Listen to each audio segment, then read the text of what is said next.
Hoy en día, Israel es sin dudas uno de los países más criticados del mundo, probablemente el más criticado. Su polémico accionar militar en la Franja de Gaza y contra el pueblo palestino les ha traído condenas diplomáticas, protestas masivas, acusaciones en tribunales internacionales y amenazas de sanciones. Son demasiados para enumerar los países que se han pronunciado en contra del Estado israelí. Sin embargo, mientras crecen las denuncias políticas, las exportaciones de defensa israelíes no hacen más que subir. De hecho, en los últimos años alcanzaron cifras récord. Muchos de los países cuyos presidentes tanto critican a Israel son los que siguen firmando contratos militares con empresas israelíes y reforzando sus propias defensas con armamento made in Israel. Todo esto lleva a una pregunta clave: ¿por qué el mundo sigue comprando armas israelíes a pesar de la crítica y la condena global? Bueno, en este video responderemos esta pregunta y lo haremos como siempre, con objetividad y sin caer en propaganda política de ningún bando. Repito, de ningún bando. Aquí nos guiaremos por los datos duros, fríos y por las razones que están a la vista de todos, aunque muchos países, presidentes y analistas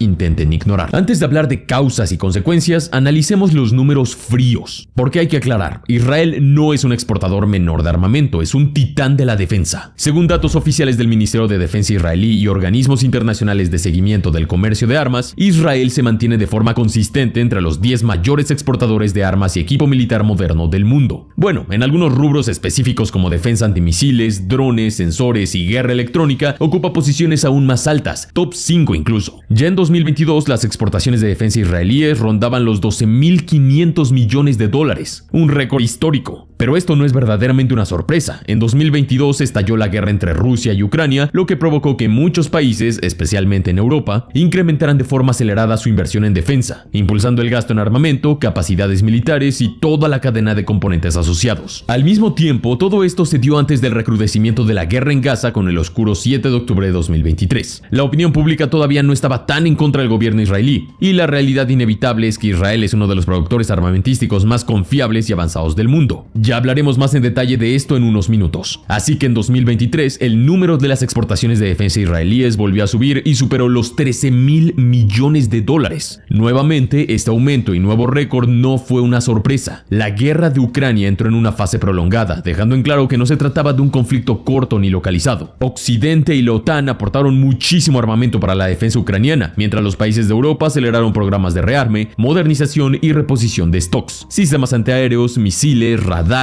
guerra electrónica y drones pasaron a ser prioridades urgentes. Y sí, el 7 de octubre de 2023, como dijimos, llegó el ataque a Israel que hizo estallar la guerra más cruda y brutal en Gaza. Si bien durante el principio de este conflicto la opinión internacional respetó el derecho de Israel a defenderse de la agresión de Hamás, rápidamente se comenzaron a cuestionar los métodos y la brutalidad mostrada por las fuerzas israelíes que usaban bombas guiadas masivamente. No fue de un momento al otro, pero para final de 2023 gran parte de la opinión pública comenzó a condenar el accionar militar y bélico de Israel en Gaza. Ya en 2024 comenzó la intervención terrestre a gran escala en toda la Franja de Gaza por parte de las fuerzas de defensa de Israel, así que se volvió más polémico el asunto. Lógicamente, muchos analistas anticipaban que 2024 sería un año de retroceso para la industria de defensa israelí, debido al desgaste operativo, la presión política y el impacto prolongado del conflicto en Gaza. Sin embargo, para sorpresa, ocurrió exactamente lo contrario. En 2024, las exportaciones militares israelíes alcanzaron los $14.795 millones,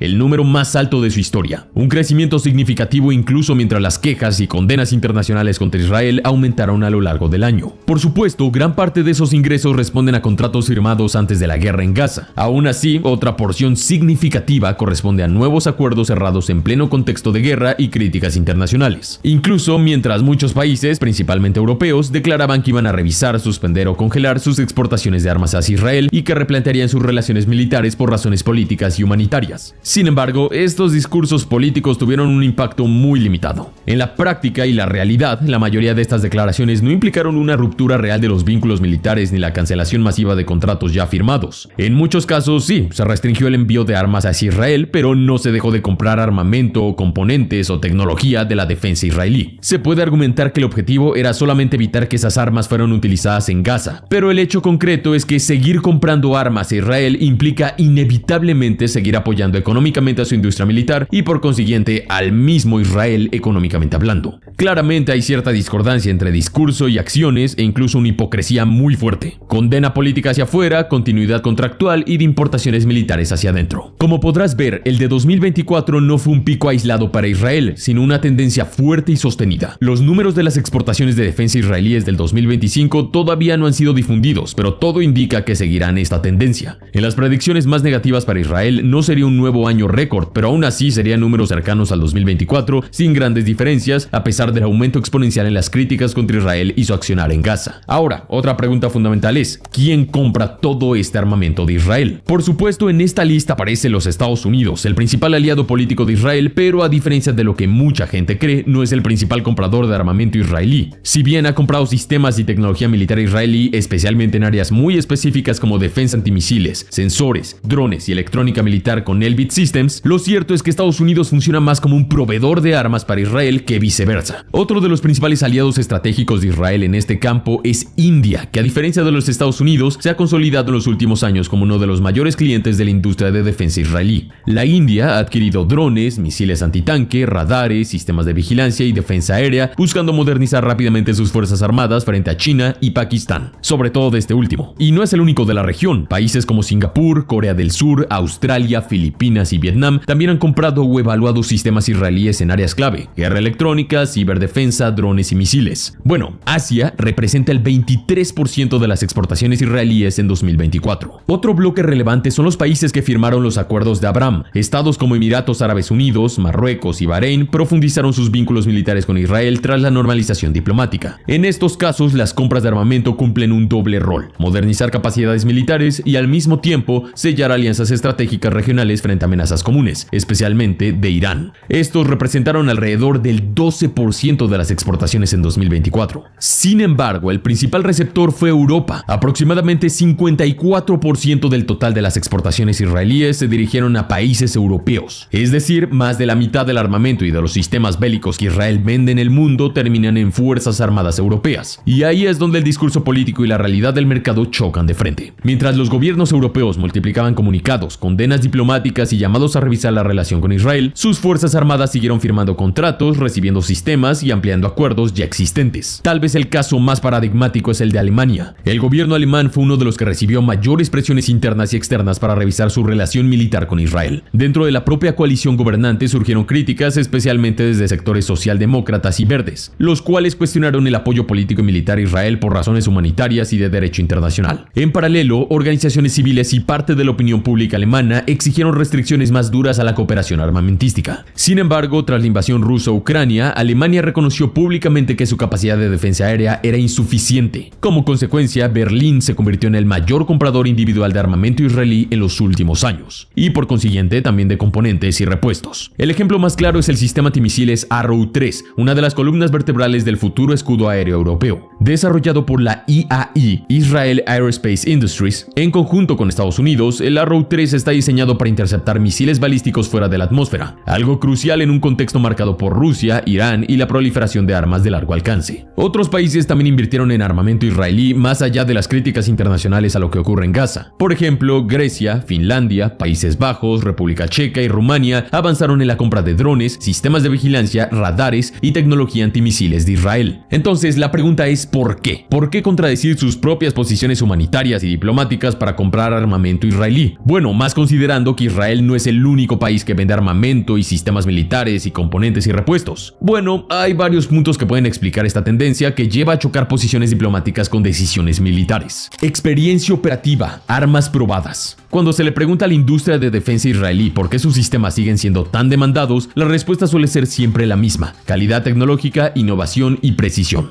Y aunque nadie niega la calidad de los armamentos israelíes, hay otro factor aún más importante: la experiencia en combate real. Gran parte del armamento o los componentes israelíes han sido utilizados, probados, ajustados y mejorados en escenarios de conflictos reales, no en ejercicios ni simulaciones. Drones, sistemas de vigilancia, radares, defensa antimisiles y guerra electrónica han pasado por ciclos constantes de uso operativo, tanto en Gaza contra Hamas, en el sur del Líbano contra Hezbollah, en la guerra de los 12 días contra Irán, como contra proxies en Irak y Yemen. Muy pocos exportadores de armas pueden afirmar lo mismo. Muchos sistemas occidentales de alta gama son técnicamente excelentes, pero carecen de ese nivel de prueba continua bajo condiciones extremas. Para los ejércitos europeos y más ricos del mundo que hoy buscan certezas y no promesas, esto es absolutamente clave, pero no es lo único. Especialización. Otro de los aspectos centrales es que Israel no compite en todos los rubros del mercado armamentístico, pero se focaliza justamente en algunos de los nichos más importantes de la actualidad, como por ejemplo drones tácticos, defensa aérea, guerra electrónica, sensores, inteligencia y ciberdefensa. No estamos hablando de armas o misiles sueltos, sino sistemas integrados diseñados para funcionar en red y adaptarse rápidamente a distintos entornos. Hay muy pocos países en el mundo que hayan leído tan bien el cambio y las tendencias de la guerra moderna como Israel. Es por eso que su industria ofrece productos que otros exportadores militares simplemente no tienen. Y justo esto se conecta directamente con el siguiente punto: urgencia. Como sabes, los tiempos de guerra obligan a tomar decisiones rápidas. La guerra en Ucrania aceleró brutalmente los tiempos. Muchos países descubrieron que no podían esperar una década para modernizar sus defensas. Necesitaban soluciones disponibles, confiables y listas para operar en menos de un año o dos. Israel ofrece justamente esto: sistemas ya en producción, ya desplegados y compatibles con los estándares de la OTAN. En términos prácticos, esto reduce tiempos de integración, entrenamiento y adaptación logística. No se trata solo de comprar armas masivamente, sino de incorporarlas rápidamente a estructuras militares existentes. Factor político legal. Verás, comprar armas Israel permite a algunos gobiernos europeos y de otros países evitar ciertos condicionamientos que suelen venir con proveedores más grandes o de los propios estadounidenses. Los contratos israelíes suelen ser más flexibles, con menos restricciones sobre uso, integración o transferencia tecnológica, algo especialmente atractivo en un contexto de rearme acelerado en el mundo. Bueno, incluso hay una ventaja en las críticas que muchos de estos gobiernos le hacen a Israel sobre cómo usa su fuerza militar en Gaza y contra Palestina. Al comprarle armas a este mismo gobierno israelí, se reducen los márgenes de objeción futura. Si se establece que Israel emplea sus armas de una manera brutal o indebida, resulta difícil que este mismo país pueda cuestionar públicamente el uso que otros estados hagan de estos mismos sistemas. En conclusión, son varios los factores que hacen que estos países, especialmente los europeos, decidan comprar armas israelíes incluso después de condenar o hablar de sanciones contra Israel por su accionar bélico en Gaza, Cisjordania, el sur del Líbano, Siria o Yemen. Esta aparente contradicción no se explica por hipocresía pura, sino por una lógica fría y profundamente pragmática. Las posturas humanistas y diplomáticas existen y pesan, pero cuando los estados evalúan su seguridad y su propia supervivencia, factores como la eficacia, la rapidez y la disponibilidad inmediata terminan teniendo mucho más peso. ¿Es esto polémico? Sin duda. ¿Es esta la realidad?